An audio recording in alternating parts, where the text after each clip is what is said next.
The clock struck 6:30 as my trembling fingers tried to fasten the brooch on my navy blue sweater. Sunday dinner at my son's house was, in theory, an event to celebrate our family. But in recent months, it had become an exercise in patience that I endured with a forced smile.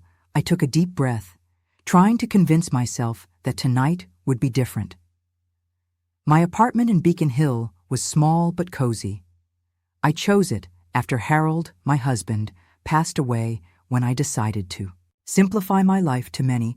It seemed like a strange decision, abandoning our mansion in Cambridge for a modest 2-bedroom apartment overlooking the historic streets of Boston. What they didn't understand was that simplicity brought me peace. The brooch finally clasped with a satisfying click. It was a silver maple leaf that Harold had given me on our 30th anniversary, just 6 months before cancer took him from me. 3 years had passed since then, but some days the loss felt as fresh as yesterday. My phone buzzed with a message from Reed. "Mom, don't forget to bring the dessert."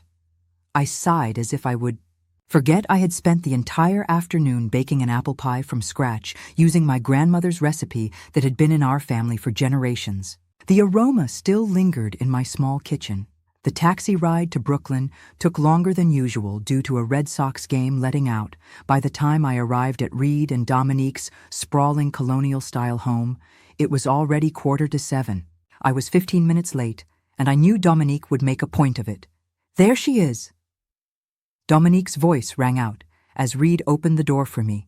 My daughter-in-law stood in the foyer, elegant as always, in a black cocktail dress that probably cost more than my monthly rent.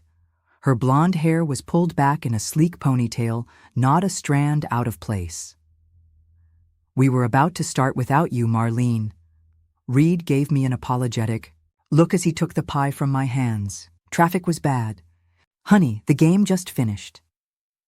"I'm sorry I'm late," I said, giving my son a kiss on the cheek before turning to Dominique. "It's good to see you too, dear." My granddaughter Willow came bounding down the stairs, a welcome ray of sunshine. At 17, she was the spitting image of Reed at that age. Same dark curls, same intelligent brown eyes, same kind heart. "Grandma." She wrapped her arms around me. "I got an acceptance letter from Boston University today." "That's wonderful news, sweetheart." I squeezed her tight, genuine joy warming my chest. Willow had worked so hard on her applications. "I'm so proud of you." "Don't get too excited," Dominique cut in, ushering us toward the dining room. "We're still waiting to hear from Brown and Yale. BU is just a safety school." I saw Willow's smile falter, but she quickly recovered. "It's still good." "Use, Mom." "Of course it is," Reed said, putting an arm around his daughter's shoulders. "BU has an excellent program for what you want to study." Dinner was an elaborate affair. As always, Dominique prided herself on her entertaining skills, though I knew for a fact that she had everything catered by an exclusive service in Back Bay. The conversation flowed around business deals and neighborhood gossip, with occasional references to vacation properties and luxury brands that were clearly meant to impress. "So Marlene," Dominique said, cutting into her roast beef, "have you thought any more about moving to that retirement community we talked about, the one in Wellesley? They have an opening next month." I placed my fork down carefully. "I'm quite happy where I am, thank you. Beacon Hill suits me just fine." "But it's so basic," she said, wrinkling her nose. "And all those stairs can't be good for someone your age." "My doctor says climbing stairs is excellent exercise," I replied, keeping my tone light. "Besides, I'm right in the middle of everything there. The library, the park, my favorite coffee shop." "Mom likes her independence," Reed interjected, "and she's perfectly capable of taking care of herself." Dominique gave him a look that suggested otherwise. "I just worry about you all alone in that apartment, Marlene, especially after what happened to Joan Peterson. Did you hear? Fell right in her bathroom and wasn't found for 2 days. Joan Peterson was 92 and had dementia. I pointed out, I'm 68 and just completed a half marathon last month." "Which reminds me," Reed said, clearly trying to change the subject, We need to finalize the plans for the family trip to Martha's Vineyard next month. Mom, you're still coming, right? Before I could answer, Dominique cleared her throat. Actually, about that, I've been meaning to bring this up. We need to talk about the family fund. My stomach tightened. The family fund was Dominique's creation, a shared account where everyone contributed money for family expenses and trips. In theory, it was a practical idea. In practice, it was another way for her to control everything. What about it? Reed asked. Well, everyone needs to be current on their contributions before we book anything. She turned to me with a thin smile. Marlene, you still owe $20 from the Christmas decorations fund? The dining room fell silent. I could feel Willow's embarrassment radiating across the table. $20? I repeated, disbelief coloring my voice. Yes, we all agreed to put in $50 for the new outdoor lighting, but you only gave $30. She pulled out her phone, scrolling through what I assumed was some kind of accounting app. It's all right here, I specifically remember giving you $50 in cash, I said quietly. Right after Thanksgiving. Dominique's smile didn't reach her eyes. I'm afraid that's not what my records show, but don't worry about it. We can just add it to your contribution for Martha's Vineyard, which, by the way, will be $500 per person. Mom, Reed began, but I raised my hand to stop him. It's fine, I said, reaching for my purse. I pulled out my wallet and extracted a crisp $20 bill, which I placed carefully beside my plate. There you go, all settled. Oh, there's no need to do that right now, Dominique said, though she made no move to stop me. I just wanted to make sure everyone was aware I prefer to settle my debts. Promptly, I replied, meeting her gaze steadily. An uncomfortable silence descended on the table until Willow spoke up. Who wants to see the designs I'm working on for art class? I'm doing a series on urban landscapes.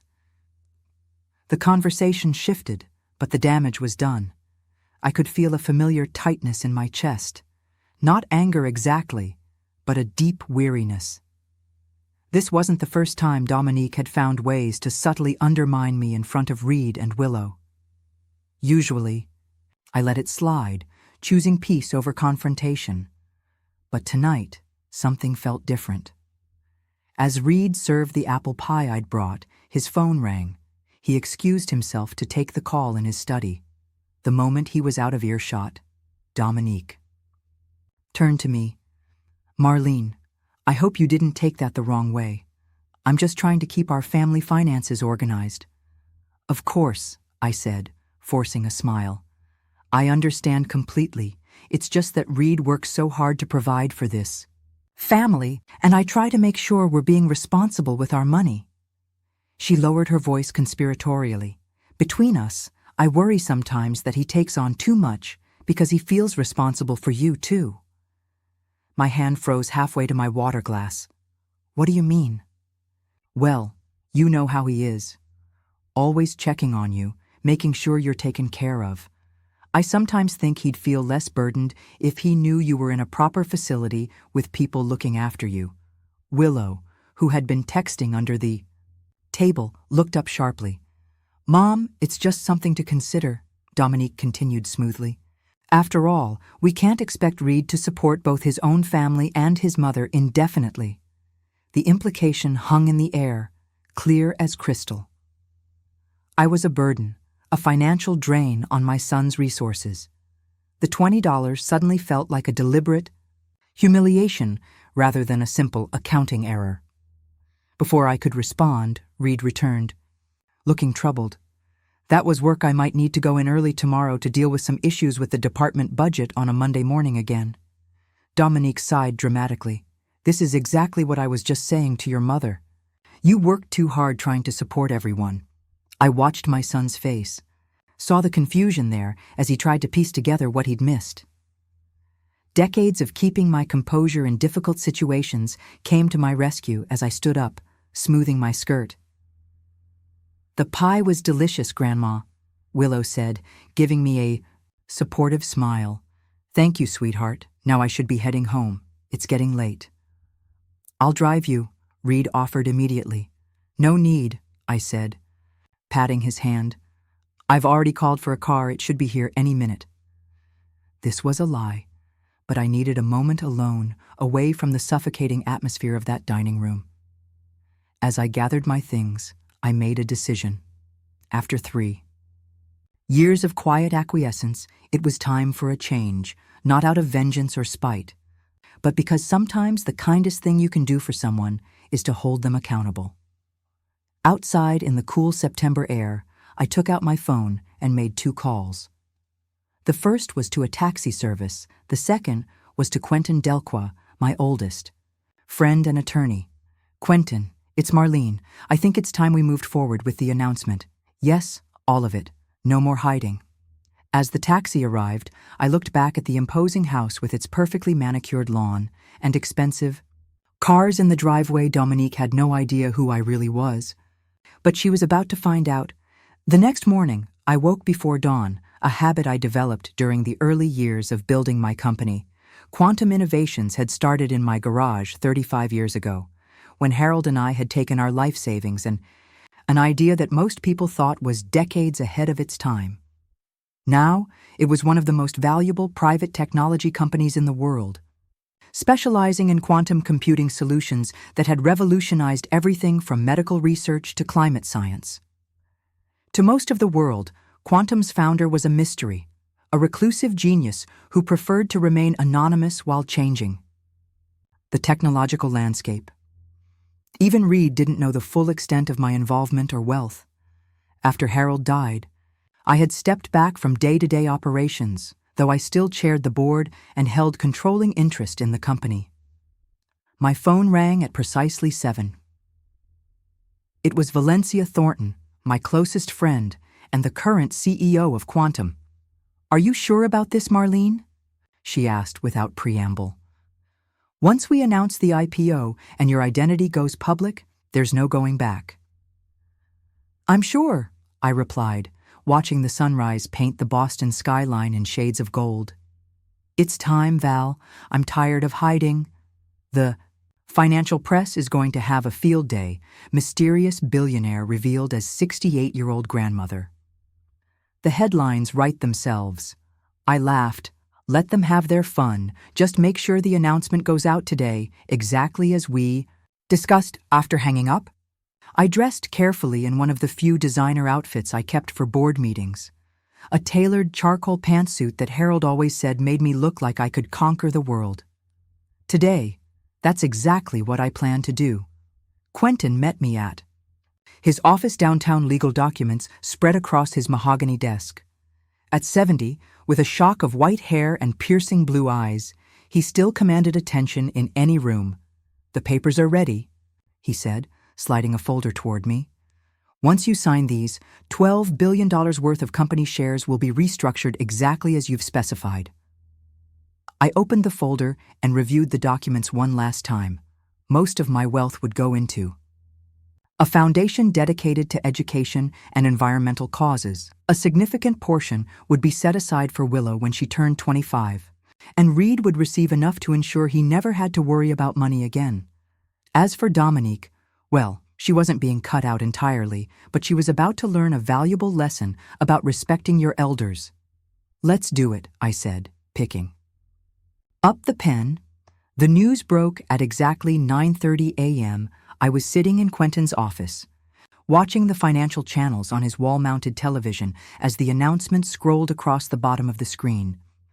Quantum Innovations announces IPO founder Marlene Harrington revealed as controlling shareholder, company valued at estimated $40 billion. My phone immediately began buzzing with notifications. I silenced it without looking at the screen. This moment had been decades in the making, and I wanted to savor it without distractions. "How does it feel to finally come out of the shadows?" Quentin asked, pouring me a cup of coffee. "Surprisingly liberating," I admitted, accepting the steaming mug. All these years I convinced myself that privacy was protecting me and my family. Now I'm not so sure what I was afraid of.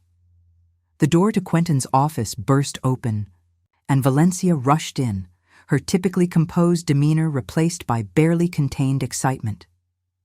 "It's absolute chaos out there," she announced, dropping into the chair beside me.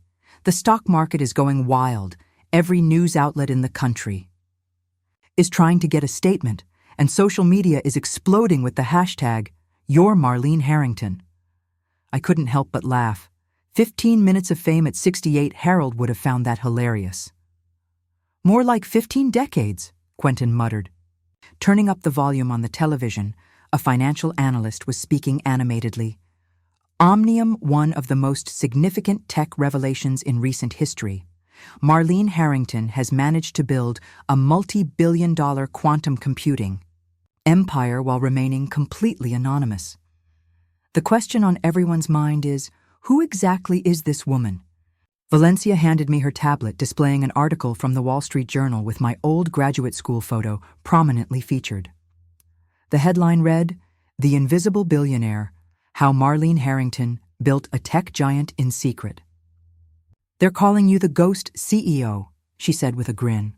"Your story is resonating particularly strongly with women in tech. You're trending in every business forum."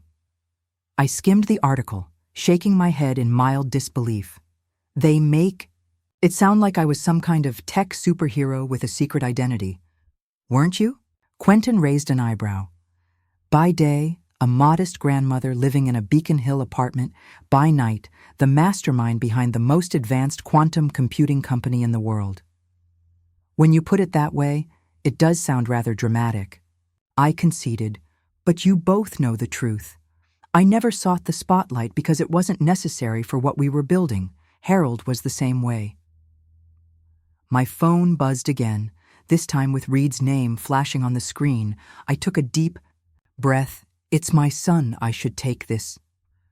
Valencia and Quentin exchanged glances before quietly excusing themselves from the office, giving me privacy. "Reed," I answered, trying to keep my voice steady.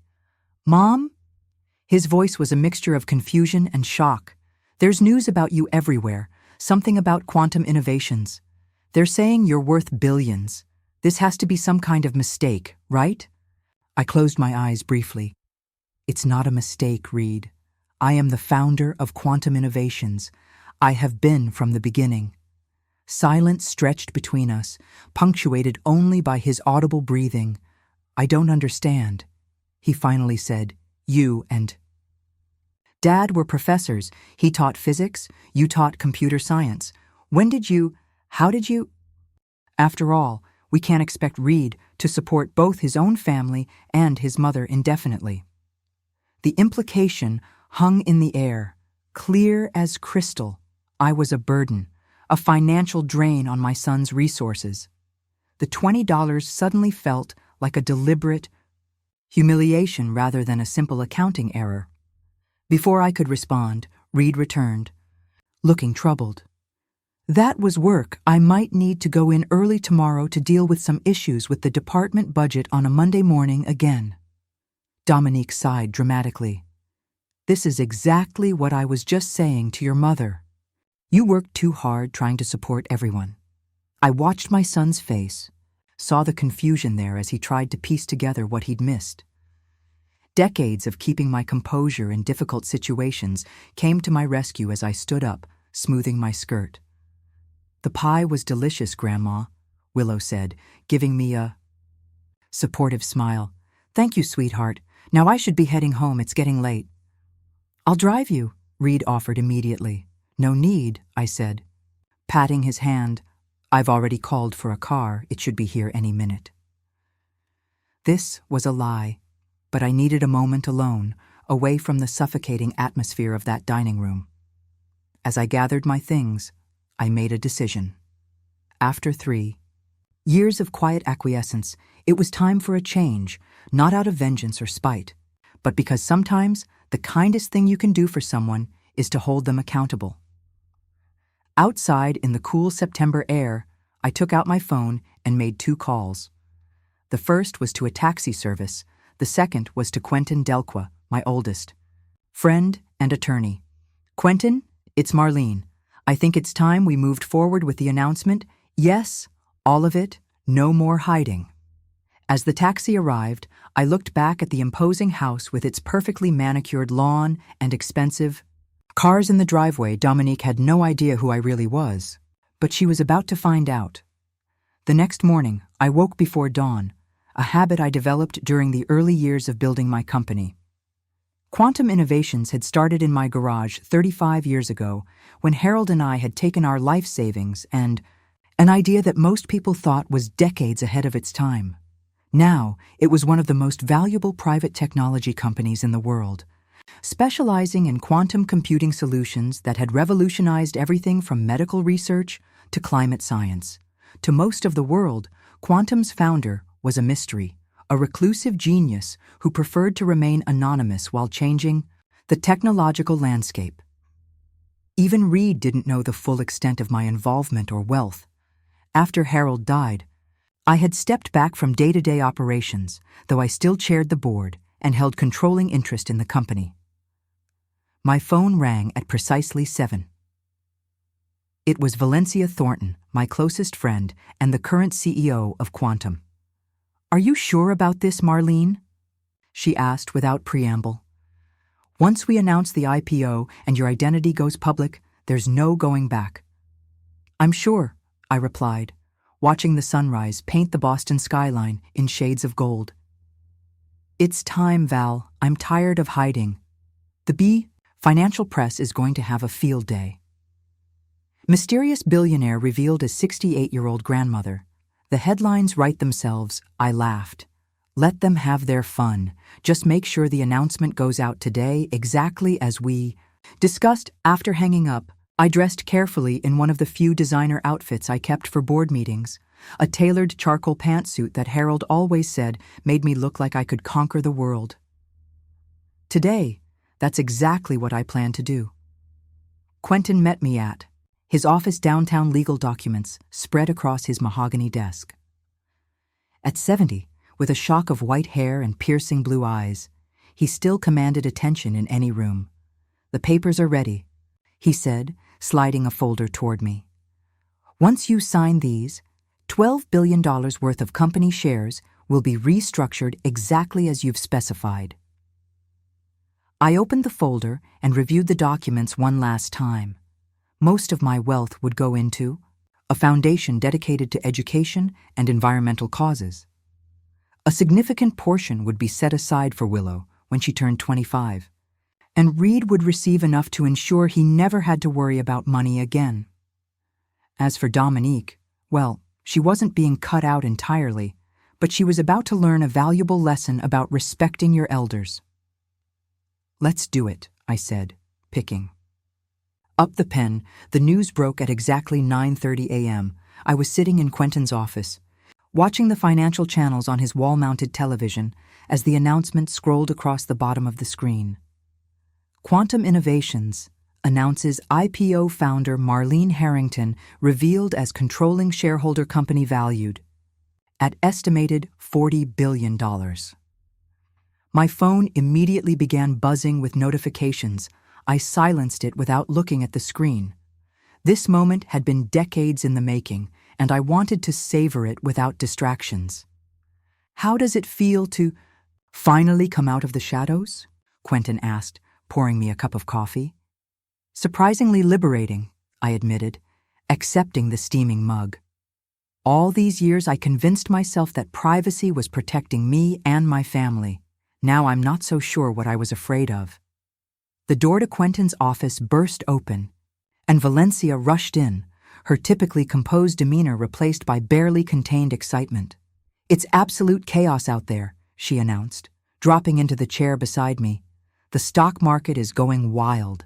Every news outlet in the country is trying to get a statement, and social media is exploding with the hashtag You're Marlene Harrington." I couldn't help but laugh. 15 minutes of fame at 68, Harold would have found that hilarious. "More like 15 decades, Quentin muttered. Turning up the volume on the television, a financial analyst was speaking animatedly. Omnium, one of the most significant tech revelations in recent history. Marlene Harrington has managed to build a multi-billion-dollar quantum computing empire while remaining completely anonymous. The question on everyone's mind is, who exactly is this woman? Valencia handed me her tablet, displaying an article from the Wall Street Journal with my old graduate school photo prominently featured.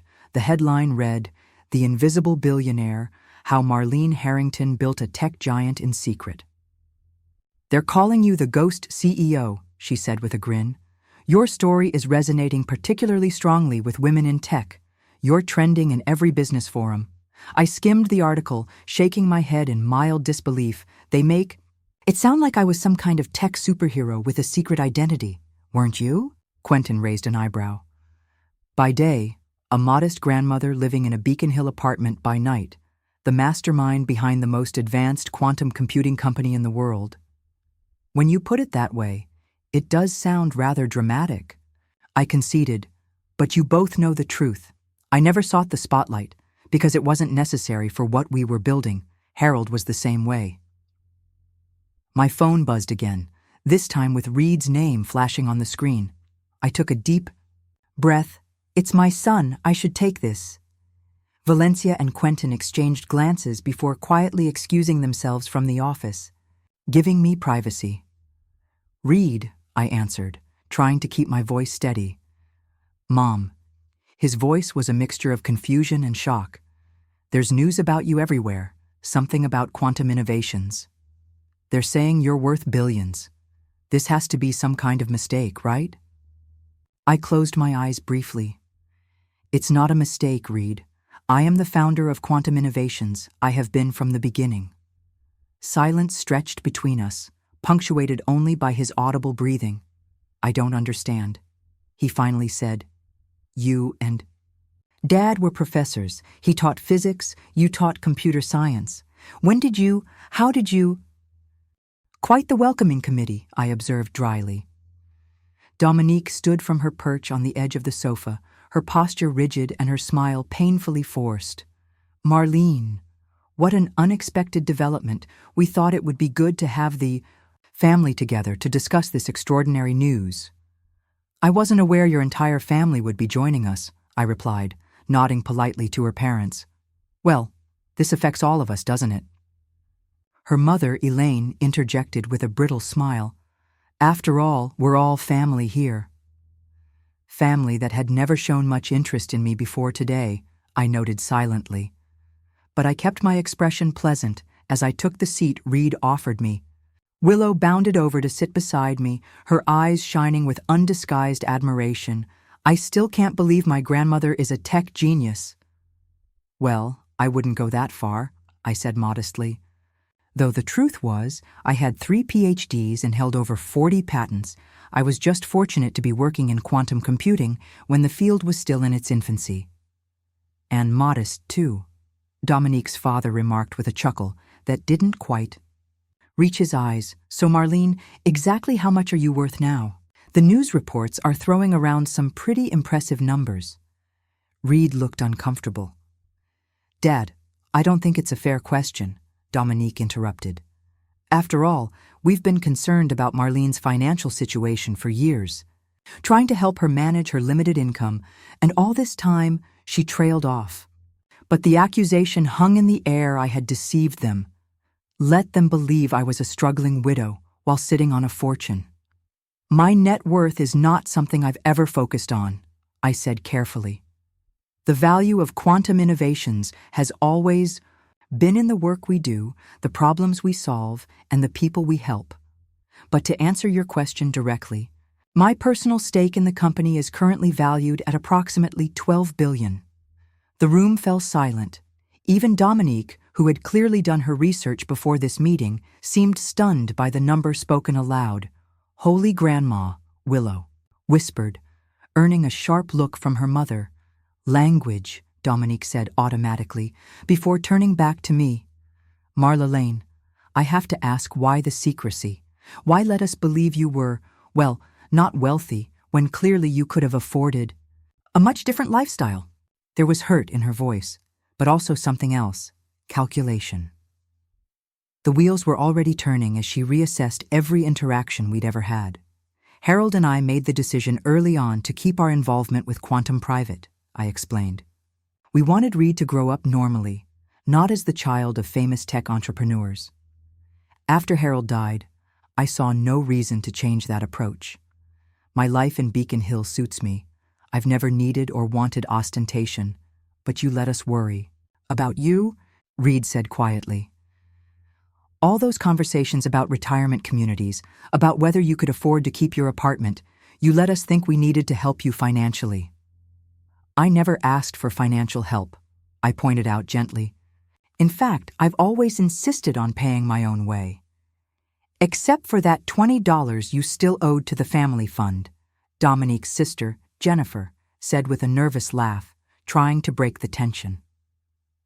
The room fell silent again. I could see Reed's ears turn red with embarrassment as he remembered the previous night's dinner. Yes, I said, meeting Dominique's eyes directly. About that $20, I'm quite certain I paid it, but it seemed more important to you to make your point than to consider you might be mistaken. Dominique's financial advisor cleared his throat awkwardly. Perhaps we should discuss the implications of Ms. Harrington's announcement for the family's financial planning. This obviously changes things considerably. I don't see why my personal finances should have any bearing on the family's financial planning, I said calmly, folding my hands in my lap. Reed and Dominique have always managed their household quite independently, as they should. Dominique's financial advisor, Martin, I recalled, looked flustered. With all due respect, Ms. Harrington, when a family member suddenly reveals assets of this magnitude, it naturally affects everyone's long-term planning, estate considerations alone. I've already taken care of my estate planning, I interrupted smoothly.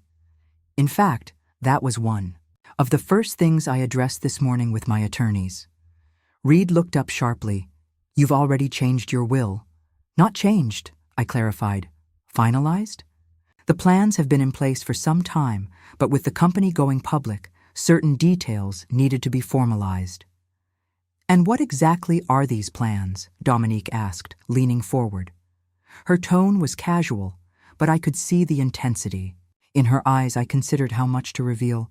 The full details would be disclosed soon enough. But this wasn't how I had planned to share the information. Still, the expectant faces around me deserved some explanation. The majority of my holdings will go to the Harrington Foundation, I began, noticing several disappointed expressions around the room.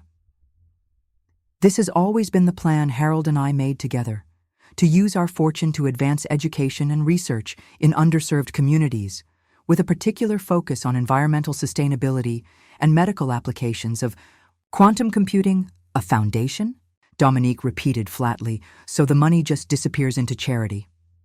It doesn't disappear, I corrected. It works. It continues to solve problems and create opportunities long after I'm gone. That's the legacy Harold and I wanted. But what about family? Dominique's mother interjected. Surely your own flesh and blood comes first.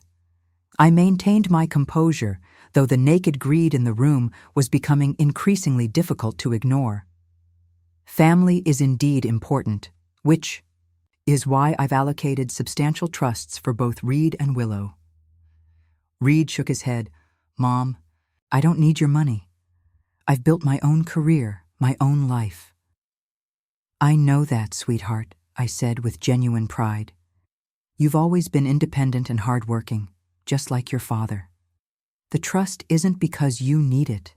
It's because you deserve to have options to pursue your passion for teaching without worrying about mortgages or Willow's college tuition. And what about Dominique? Her father asked bluntly. After all, she's been married to Reed for 20 years, practically raised your granddaughter single-handedly, while Reed was busy with his academic career. I resisted the urge to point out that Dominique had always employed a full-time nanny and housekeeper, even when Willow was an infant. Instead, I replied diplomatically, as Reed's spouse, Dominique will naturally benefit from any provisions made for him. I've always respected their marriage and their right to manage their finances as they see fit. The careful phrasing wasn't lost on Dominique, whose lips thinned almost imperceptibly. The trust would be in Reed's name alone. Well, she said after a moment, rallying with a bright smile. This is all so overwhelming. To think, all these years we've been eating Sunday dinners together, and we never knew we had a tech mogul. In our midst, we should be celebrating. Martin, would you mind opening that bottle of champagne we've been saving? As Martin dutifully went to fetch the champagne, Reed pulled me aside. Mom, why didn't you tell me? He asked quietly, hurt evident in his voice. All these years, I thought I knew who you were. You do know who I am, I insisted, touching his arm gently. Being the founder of Quantum doesn't change who I am as a person or as your mother. It's what I do, not who I am. But it's such a huge part of your life. You and Dad built this incredible company together, and I never even knew. Do you have any idea how that makes me feel? Like I never really knew my own father either. His words struck deep in our effort to give Reed a normal childhood. We inadvertently created a distance he could feel, but never name. Your father loved you more than anything in this world, I said softly. More than Quantum. More than all our success. When you were born, he said you were the only truly meaningful thing he'd ever created. Everything else was just solving interesting problems. Reed's eyes glistened. He really said that? Many times. I squeezed his hand. The company was important to us, but you were our heart. That's why we kept you separate from it. We didn't want you growing up in its shadow, defined by something you had no part in creating.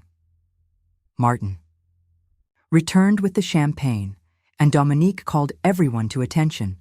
A toast to Marlene, whose incredible achievement has left us all speechless, and to new beginnings for our family. The cork popped, glasses were filled, and everyone raised their drinks with enthusiasm that seemed slightly forced. As we sipped the expensive champagne, I noticed Dominique's father checking his watch and muttering something to his wife. I hate to break up this lovely gathering, he announced. But Elaine and I have an early flight tomorrow, Marlene. Congratulations again on your revelation. As they prepared to leave, Dominique pulled her parents aside for a hushed conversation. I couldn't hear what was being said, but the frequent glances in my direction made the subject clear enough. Soon after, Jennifer and her husband also made their excuses, leaving just the core family. Reed, Dominique, Willow, and me, along with Martin, who seemed reluctant to depart before extracting more financial details. So, about these trusts, he began, settling back into his chair. As the family's financial advisor, I'd be happy to coordinate with your team to ensure the smoothest possible integration with Reed and Dominique's existing portfolio. That won't be necessary, I said firmly. My team at Quantum Dequa's office is handling all the arrangements, but thank you for your offer. Delqua? Martin's eyebrows shot up. As in Delocqua and Partners? They're one of the most exclusive wealth management firms in Boston. Quentin is an old friend, I said simply. He's handled my affairs for decades. I see. Martin looked deflated. Well, my offer stands if you need any assistance with the less significant aspects. After he finally left, Dominique poured herself another glass of champagne. Her earlier shock had given way to a strange, almost feverish excitement. We should host a gala, she announced, a formal introduction of Marlene Harrington, tech pioneer, to Boston society. I know all the right people to invite, the mayor, the governor, CEOs, philanthropists. We could hold it at the Fairmont Copley Plaza. I've always wanted to host something there. I appreciate the thought, Dominique, but I'm not interested in galas, I said gently. The press conference tomorrow will be more than enough attention. But this is your moment, she insisted. After hiding in the shadows for so long, don't you want to be recognized, celebrated? Not particularly, no. Dominique looked genuinely perplexed, as if she couldn't fathom someone not wanting to flaunt their wealth and status. Well, we should at least talk about upgrading your living situation, that apartment in Beacon. Hill is charming, but hardly suitable for someone of your stature. I know a wonderful real estate agent who specializes in luxury properties in Back Bay. I'm perfectly happy where I am. I said firmly. But security, privacy. Now that everyone knows who you are, you'll need proper facilities, private elevator, doorman, security system. My building already has a doorman, and Quentin has arranged for additional security measures. Dominique persisted, listing the benefits of various luxury buildings and gated communities, growing increasingly animated with each suggestion. It was as if my newfound status had transformed me in her eyes from a burdensome mother-in-law into a valuable asset to be managed and displayed. Willow, who had been unusually quiet through most of the evening, finally spoke up. "Mom, I think Grandma's made it clear she doesn't want to move. Can we talk about something else?" Dominique's smile tightened. "I'm just trying to help, sweetheart. Your grandmother has been living not like a billionaire. There's so much more she could be enjoying." "Maybe she enjoys her life exactly as it is," Willow replied. With surprising firmness, Reed, sensing the growing tension, stepped in. "It's getting late, and I'm sure Mom is tired after such an eventful day. Perhaps we should continue this discussion another time." "Of course," Dominique agreed, though. She looked disappointed. "Marlene, will you be all right getting home? We could have the guest room prepared if you'd prefer to stay." "Thank you, but I have a car waiting," I said. Standing up, Quentin insisted on providing transportation until the media attention dies down. As I gathered my things, Willow gave me a fierce hug. "I think it's so cool that you never flaunted your success," she whispered. "That's real class, Grandma." Her words warmed me more than she could know. Perhaps the values Harold and I had tried to instill had taken root. After all, just skipping a generation. Reed walked me to the door, lingering in the foyer as we waited for my car to arrive. "I'm still processing all of this," he admitted. "Part of me is proud, incredibly proud to learn what you and Dad built. Another part feels, I don't know, excluded somehow." "I understand," I said softly. "And I'm sorry for that. We never meant to make you feel left out. We were just trying to protect you from the pressures that come with this kind of wealth and recognition." "I know." He hesitated, then asked, "Was it worth it? The secrecy?" I considered the question carefully. For a long time, I thought it was. Now, seeing how it's affected you, I'm not so sure. Perhaps there was a middle ground we missed. Well, no use dwelling on it now. He smiled, a genuine smile that reminded me so much of Harold. "I guess I have a lot to learn about my tech pioneer mother. And I look forward to sharing it all with you," I promised, as my car pulled up, the good, the bad, and the occasionally disastrous prototype explosions. His eyebrows shot up. "Explosions?"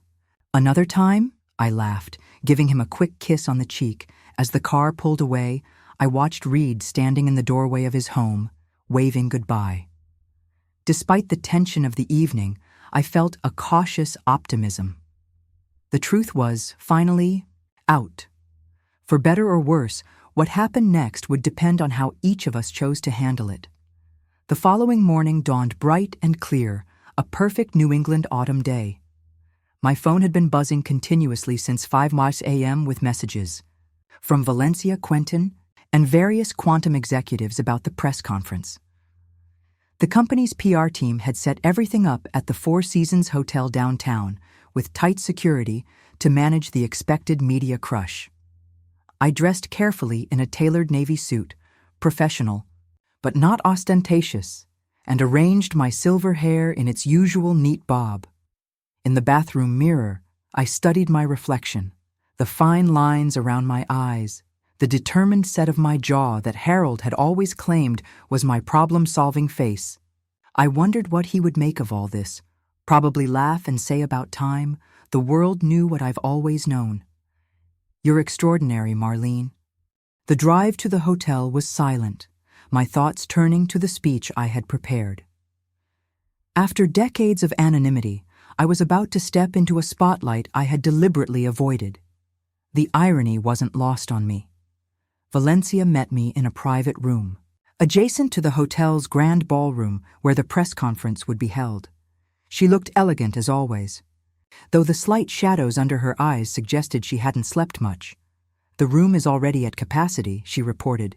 "Every major news outlet, tech publication, and business journal has sent someone. We've had to turn people away." "All this fuss over an old woman in sensible shoes?" I remarked dryly. "An old woman who revolutionized quantum computing and built a $40 billion company in secret," Valencia corrected. "Stop downplaying your achievements, Marlene today. Of all days." Before I could respond, my phone rang with Willow's ringtone. "Excuse me. It's my granddaughter. Grandma, are you at the press conference yet?" Willow's voice was breathless with excitement.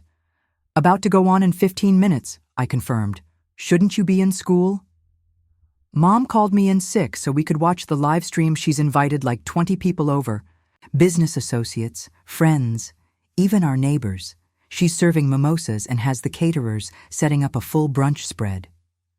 I couldn't help but smile at the image. Dominique, ever the social climber, was wasting no time capitalizing on her connection to me. "Well, I hope everyone enjoys the show. It's just going to be a simple statement and some questions from reporters." "Mom doesn't think so. She's telling everyone this is going to be a historic moment in tech and how she's always believed in supporting my mother-in-law's brilliance." The rapid transformation from seeing me as a burden to claiming she'd always been my champion was almost comical. "Is that so?" "Yeah." "It's pretty weird," Willow said with the blunt honesty of a teenager. "Yesterday she was complaining about you owing $20, and today she's acting like you two have been best friends forever." "People adjust quickly to new information," I said diplomatically. "Listen, sweetheart, I need to finish preparing. I'll call you after it's over. Okay. Good luck, Grandma. You're going to be amazing." After hanging up, I rejoined Valencia, who was reviewing last-minute details with the PR team. A young woman was explaining the order of speakers and the agreed-upon signal. If I wanted to end the questioning, Miss Harrington will enter from the left after Miss Thornton's introduction. There will be a brief statement, followed by a Q&A session limited to 20 minutes. If at any point Miss Harrington feels uncomfortable or wishes to conclude, she'll touch her left earring twice and security will escort her out. "I doubt that will be necessary," I said. "But thank you for the contingency plan." At precisely 10 a.m., the doors opened and Valencia stepped up to the podium. Through the doorway, I could see the ballroom packed with reporters, cameras flashing continuously. My heart rate quickened as Valencia began her introduction. "Good morning. For those who don't know me, I'm Valencia Thornton, CEO of Quantum Innovations. Yesterday, we announced our plans for an initial public offering along with the identity of our founder and controlling shareholder. Today, I have the immense privilege of introducing you to the woman who has guided our company from a garage startup to a global leader in quantum computing solutions. Please welcome Dr. Marlene Harrington." Taking a deep breath, I stepped through the doorway and approached the podium. The room erupted in camera flashes and murmured comments. For a moment, the brightness of the lights and the sea of unfamiliar faces made me falter. Then I remembered Harold's words. On the day we launched our first successful prototype, focus on the problem, not the audience. The rest is just noise. "Good morning," I began, my voice steady despite my racing heart. For over 35 years, I've had the privilege of working on some of the most fascinating problems in quantum computing. When my late husband Harold and I founded Quantum Innovations in 1988, we weren't thinking about creating a tech giant. We were simply two scientists obsessed with an idea that most people thought was decades away from practical application. The press conference lasted exactly 45 minutes. I spoke for 10 about quantum's history and vision, then fielded questions for the remainder. The reporters were respectful but persistent, probing not just about the company and the upcoming IPO, but about my personal life and my decision to remain anonymous for so long. "Dr. Harrington, why come forward now after decades of secrecy?" asked a reporter from the New York Times Timing. I replied simply, "Quantum is entering a new phase with our public offering." The technology we've developed has reached a point where its potential applications, particularly in medical research and climate science, require broader collaboration and increased transparency. Anonymity served its purpose, but now it's time for a different approach. A young woman from a tech blog raised her hand. You're being hailed as a pioneer for women in technology. Did you deliberately keep your gender private to avoid bias in the industry? The question gave me pause. That wasn't my primary motivation, but I won't deny it may have been a factor. When Harold and I started Quantum, there were remarkably few women in leadership positions in tech, and even fewer in quantum physics. Being the mysterious founder, rather than the female founder, allowed our work to be judged purely on its merits. As the questions continued, I found myself growing more comfortable in this new public role. The decades of presenting research to skeptical academic audiences had prepared me well for the scrutiny. By the time Valencia signaled the end of the session, I felt a surprising sense of relief. Not that it was over, but that it had finally happened. Thank you all for your time and interest, I concluded. Quantum Innovations has always been about solving problems that matter, about using the most advanced technology to address humanity's greatest challenges. That mission continues with or without my anonymity. As I stepped away from the podium, Valencia whispered, "You did brilliantly. The board is thrilled." Security escorted us through a private exit to avoid the crowd of reporters still hoping for exclusive comments. In the car, I finally checked my phone to find dozens of missed calls and messages Reed had texted. "Watch the press conference. You were amazing. Mom-Dad would be so proud." His words brought unexpected tears to my eyes. The validation from my son meant more than all the media attention in the world. By the time I returned to my apartment, the financial news was reporting that Quantum's valuation had already increased by an estimated 15%, based on the positive reception to the press conference. The IPO scheduled for the following month was projected to be one of the largest in tech history. My security team had cleared the lobby of my building, but there were still photographers stationed across the street. George the doorman beamed with pride as he held the door for me. "Miss Harrington, you're a celebrity. Now I've been telling everyone I've known you for years." "Just Marlene." "Please, George." "Same as always." "Not quite the same," he chuckled, gesturing to the gift baskets and flower arrangements that had been delivered in my absence. "Your apartment might be too small for all your admirers." He wasn't wrong. My modest living room was barely visible beneath the mountain of deliveries, elaborate floral arrangements, gift baskets from luxury brands, and even a case of rare vintage champagne from the governor of Massachusetts. Cards from business leaders, politicians, and academic institutions expressed congratulations, and not surprisingly, requests for donations, partnerships, and speaking engagements.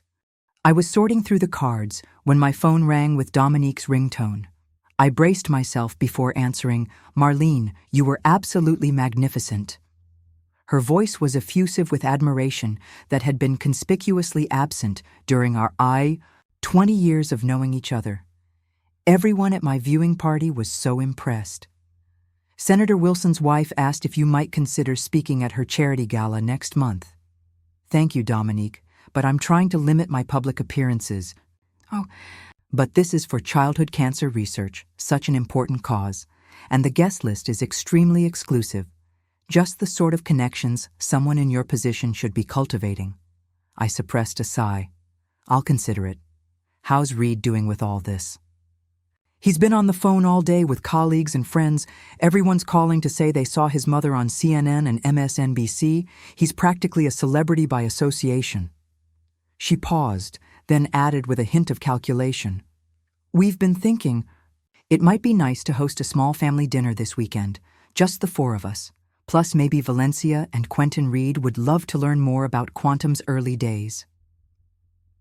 The suggestion was so reasonable, so normal compared to her previous extravagant proposals that I found myself agreeing, "That sounds lovely Saturday evening. Perfect."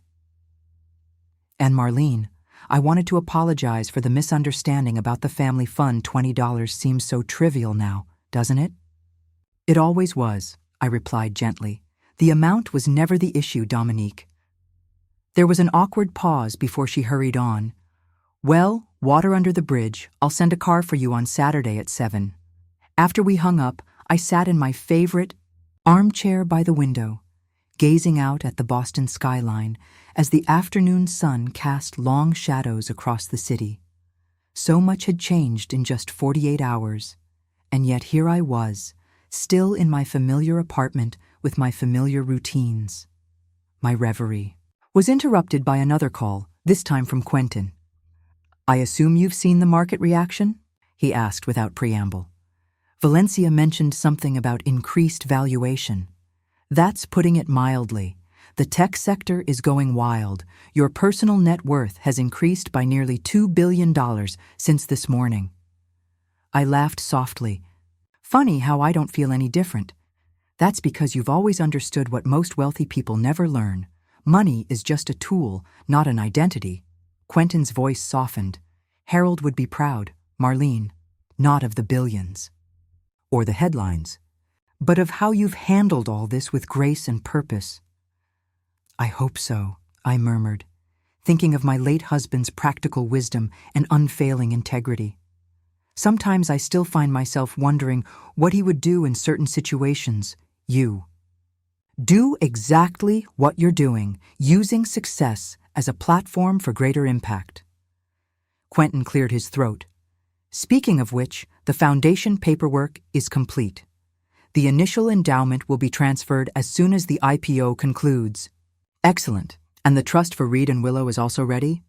Reed's is structured exactly as you requested, assets accessible immediately, but with strong protections against external control or influence. I smiled, knowing Quentin had understood my unspoken concern. The trust would ensure Reed's financial independence, but was designed to prevent Dominique from accessing or controlling the funds directly, and Willow's educational trust? I asked. Set up with the specific parameters you outlined, full tuition for any university, plus living expenses and research funding if she pursues an advanced degree. Perfect, thank you, Quentin. There's one more thing. He added. The board approved your proposal for employee equity distribution. Every Quantum employee, from senior executives to maintenance staff, will receive shares proportional to their years of service. This had been one of my non-negotiable conditions for the IPO. The company's success had never been a solo achievement. It represented the collective brilliance and dedication of thousands of people over decades. That's the best news of all, I said sincerely. The rest of the week passed in a blur of meetings, interviews, and preparations for the IPO.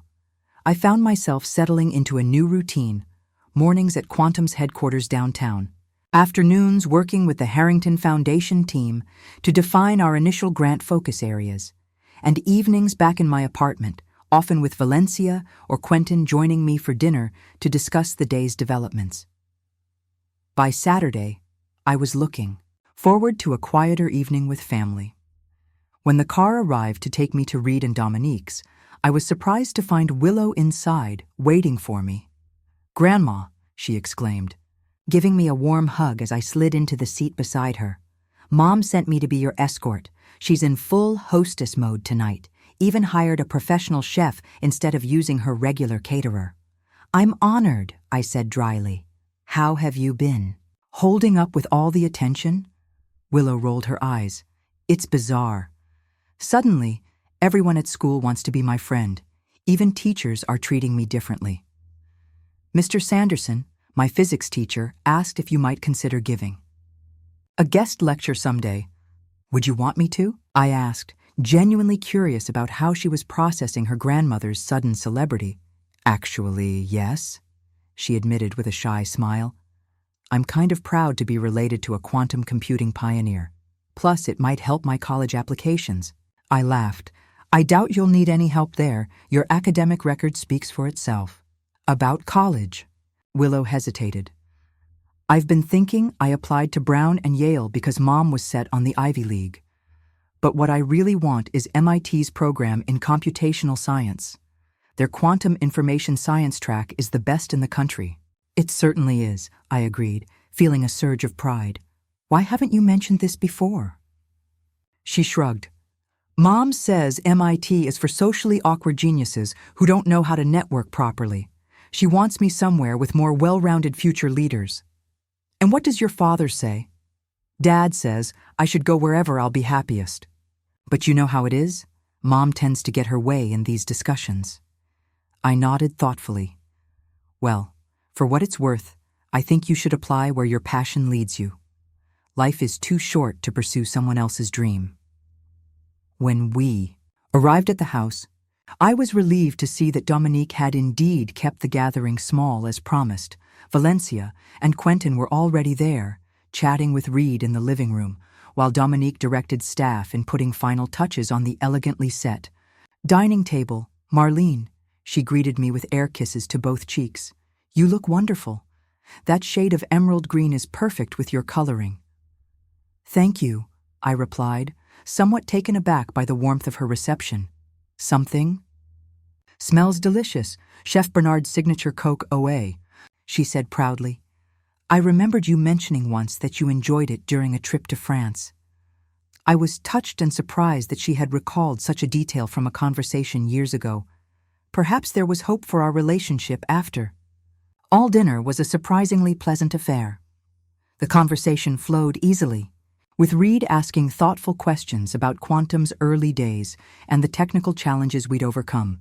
Dominique, to her credit, seemed genuinely interested in the stories Valencia and I shared about the company's evolution. I still can't believe you kept all this secret for so long, Reed marveled as we moved to the living room for coffee and dessert. Weren't there moments when you wanted to tell people what you were really doing? Many times, I admitted, especially when Quantum made significant breakthroughs. But Harold and I had made a pact. The work would speak for itself without our personalities or profiles getting in the way. It must have been difficult, Dominique observed, watching other tech founders become household names while you remained anonymous. Not really, I said honestly. Fame was never the goal. Solving interesting problems was, and having the freedom to live a normal life, to be Reed's mother, not a tech celebrity. That was precious to me. Valencia nodded. Marlene has always been focused on the work itself. Even in board meetings, she cares more about the potential impact of our technology than the profit margins or market position. Speaking of impact, Quentin interjected. The foundation structure is finalized, Marlene. Would you like to share the details with Reed and Dominique? All eyes turned to me expectantly. This was the moment I'd been waiting for, the chance to explain my vision for the wealth that so many seem to covet. The Harrington Foundation will focus on 3 primary areas, I began. First, educational access, particularly in STEM fields for underrepresented communities. Second, climate science research and sustainable technology development. And third, medical applications of quantum computing, especially for diseases that have resisted conventional treatment approaches. Reed nodded approvingly. Dad would have loved that focus. He always said quantum computing's greatest potential was in medicine. The initial endowment will be $8 billion, I continued, noting Dominique's widened eyes at the figure. With additional funding tied to Quantum's ongoing success, that's incredibly generous, Dominique said carefully. And the remaining assets, will they stay within the company? I exchanged a glance with Quentin before proceeding. Some will. Yes, I'm retaining a significant stake in Quantum to ensure the company stays true to its founding principles. The rest will be distributed through several channels, including employee, equity sharing, and family trusts. Dominique straightened slightly at the mention of family trusts. Family trusts for Reed and Willow, you mean? Yes, I confirmed. Reed's trust will be accessible immediately after the IPO completes. It's structured to provide both income and capital with complete flexibility in how he chooses to use it. Reed shook his head. Mom, I've told you I know you don't need it, I interrupted gently, but accepting it would make me happy. Use it to fund your research. Donate it to causes you care about. Take a sabbatical to write that book you've been talking about for years. The point is freedom, Reed. The freedom to choose. He seemed to consider this before nodding slowly. When you put it that way, thank you and Willow's trust? Dominique asked, her tone carefully neutral. We'll cover her education and provide a foundation for her future, I explained. Available when she turns 25, with provisions for educational expenses available immediately.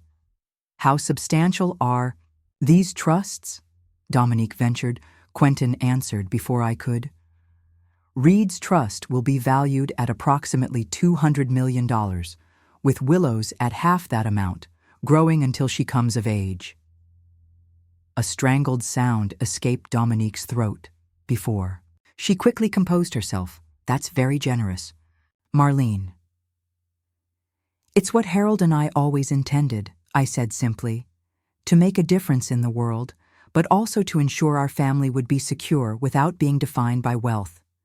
$200 million, Reed repeated, looking slightly dazed. I don't even know what to say. You don't have to say anything, I assured him. Just promise me you'll use it in ways that bring you joy and purpose. As the evening continued, I noticed a subtle shift in Dominique's demeanor. The calculating edge that had characterized her interactions with me since the revelation of my wealth had softened into something more reflective. When Willow brought up her interest in MIT's Quantum Information Science program, I was surprised to hear Dominique say, "You should definitely apply, sweetheart. With your grandmother's legacy in the field, you'd bring a unique perspective." Later, as we prepared to leave, Dominique pulled me aside in the foyer. "Marlene, I owe you an apology," she said quietly. "A real one this time." I raised an eyebrow, waiting for her to continue. "For years, I haven't treated you with the respect you deserve. I saw you as a burden, someone Reed felt obligated to look after. I was wrong, not just about your financial situation, but about who you are as a person." Her candor surprised me. "Thank you for saying that, Dominique. When I think about that dinner last weekend, humiliating you over $20 that you probably did pay, I'm mortified." She shook her head. "You could have put me in my place at any time, revealed who you really were, but you didn't. That wouldn't have served any purpose," I replied. "Wealth doesn't make anyone more or less deserving of respect. No, but it does tend to reveal people's true characters," she said with unexpected insight. "Mine hasn't been very flattering these past few days." I considered her words carefully before responding. "We all make mistakes. Dominique, what matters is how we learn from them." "I'd like to do better," she said, meeting my gaze directly. "Not because of the money or what you can do for us, but because I've missed the opportunity to really know my husband's remarkable mother, if you'll give me another chance." For the first time in our 20-year relationship, I sensed genuine sincerity in her words. "I'd like that," I said simply. Valencia and Quentin were waiting by the car, both looking pleased with how the evening had unfolded. As we drove back to Beacon Hill, Valencia asked, "So what's next for the newly public Marlene Harrington? Board meetings and shareholder calls? Or are you planning to disappear to that cottage in Vermont you've been threatening to buy for years?" I laughed. "Neither. Actually, I'm thinking of teaching again." Both of them looked surprised. "Teaching?" Quentin repeated, "At your level of success?" "MIT has been after me to lead their advanced quantum computing seminar for years," I explained. "I always declined because it would have meant revealing my identity. Now that's no longer an issue." Valencia smiled knowingly. "And this wouldn't happen to be the same program Willow is interested in?" "Pure coincidence," I said innocently, though I suppose having her grandmother on campus might make her transition to college life a bit smoother. Marlene Harrington, technology titan and helicopter grandmother, Quentin teased. Who would have thought? As the car pulled up to my building, I noticed the media presence had finally diminished. Just one persistent photographer remained across the street, but even he seemed to be packing up for the night. "Progress," I observed. "Maybe in a few weeks." I'll be old news, I wouldn't count on it, Valencia warned. The Quantum IPO is going to keep you in the spotlight for quite some time, then I'll just have to get used to it. I sighed. Though I draw the line at social media accounts, some privacy is still sacred. In my apartment, surrounded by the same comfortable furniture and cherished mementos I'd had for years, I kicked off my shoes and made a cup of tea. The evening had gone better than I could have hoped. Reed was coming to terms with his new understanding of his parents' legacy. Willow was excited about following her own path in computational science. Even Dominique seemed to be evolving, hopefully into someone who valued people for more than their financial contributions. As I sipped my tea by the window, watching the lights of Boston twinkle against the night sky, my phone buzzed with a text from Reed. "Thank you for tonight. Dad would be so proud of what you've built. Not just Quantum, but our family. Love you, Mom." I smiled, feeling a profound sense of peace. The path forward would have its challenges, adjusting to public life, guiding Quantum through its next phase, establishing the foundation's work. But for the first time in years, I felt completely aligned with who I was and what I valued. The $20 humiliation had triggered an unexpected but necessary revelation, not just of my wealth and professional achievements, but of deeper truths about family, respect, and the power of living authentically. As Harold used to say, sometimes the most complex problems have the simplest solutions. Stand in your truth. Treat others with dignity and never forget what really matters. If you've been moved by my story of standing up for myself after years of disrespect, please hit that subscribe button. And if you know someone who needs inspiration to reclaim their power and dignity, share this video with them. It might be exactly what they need to hear today.